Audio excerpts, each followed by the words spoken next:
Tucker has principles, obviously. He speaks about them regularly. This would have been a great opportunity for him to ask the former president and leading Republican candidate about some of those principles.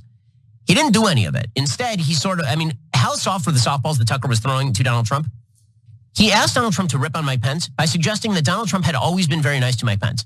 This question is so bizarre. I don't even know what to say about this. The worst thing about Tucker, like I say, I have no beef against anybody. The worst thing about what he did was the ruthless pragmaticism that he displayed. I'm going to do this because that's what the audience wants.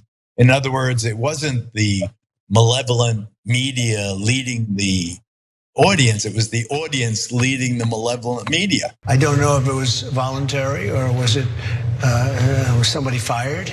But I think Tucker's been terrific. He's been, especially over the last year or so, he's been terrific to me. There's a lot of turmoil over there at Fox. I mean, $787 they just paid. Why would they get rid of a guy who's performing? Why would somebody do that to their business? Because they're losing money right now. Their stock has gone down. Well, I was surprised that they made a settlement on that case. I thought that was a case that should easily be won. And they made a settlement. Look, you'll have to ask them. I'm not representing them at all by any means. But the Tucker situation, again, you don't know if it's a firing. Maybe he left because he wasn't being given his free reign. He wants free reign, maybe. But I was surprised by it. Trump's kind of like a mob boss, and so he thinks, okay, you speak bad against me, I'm going to come and kill, destroy you, right? Mm-hmm. But the minute you turn around and you publicly avow your allegiance to the boss, he's done with it, okay?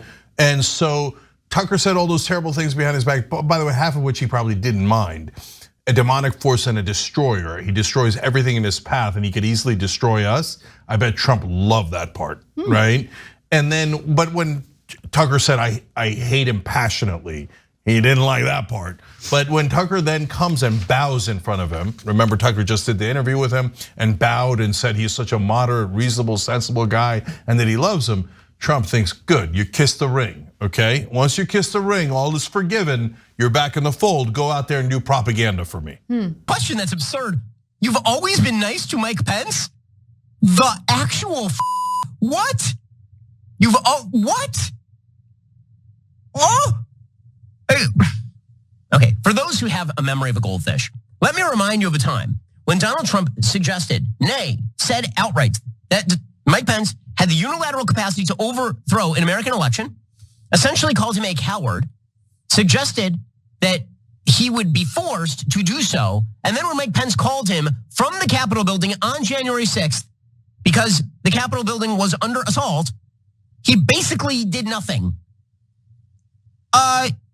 You were always very nice to Mike Pence is one of the craziest Orwellian statements I have ever heard. You were always very nice to Mike Pence is an insane statement. I don't think it's a left-wing pivot, and I don't want to make fun of someone for being rational and right. I'll take it. I'm happy to take it. I'm curious if it'll last though, because remember, Shapiro was a little bit of a never-Trumper in the beginning. Then once Trump won and his audience roared and said, no, we want you to be his,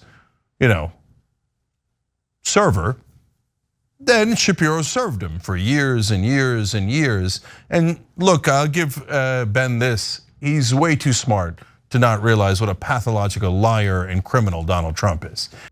Why do you think he was able to do things like the January 6th coverage, which I think ratings? Right. Yeah, but he was very, very, very powerful. And you can, in the discovery in the Dominion lawsuit, you see how arrogant he was, how contemptuous he was of, trying to do the right thing and losing the audience, and how naive certain producers or certain reporters were when they complained of his book. Right. It was pathetic, really pathetic. He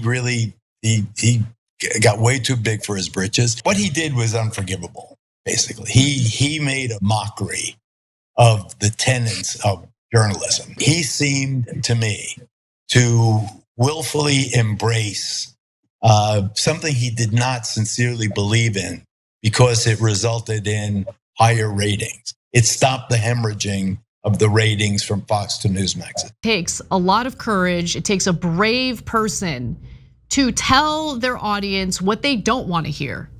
That's what a person with integrity does. And Tucker Carlson, for all his tough talk, clearly did not have the courage or the integrity to do the right thing and tell his audience what he was actually talking about behind the scenes with his producers, about how Trump is, pathetic, that he lost the election, can't wait till the day he doesn't have to talk about Trump anymore. And by the way, after Tucker Carlson left Fox News because he was fired, the 8 p.m. time slot hasn't recovered. So Fox News saw a 50% drop in ratings at the 8 p.m. hour in the immediate aftermath of Carlson's ouster in April.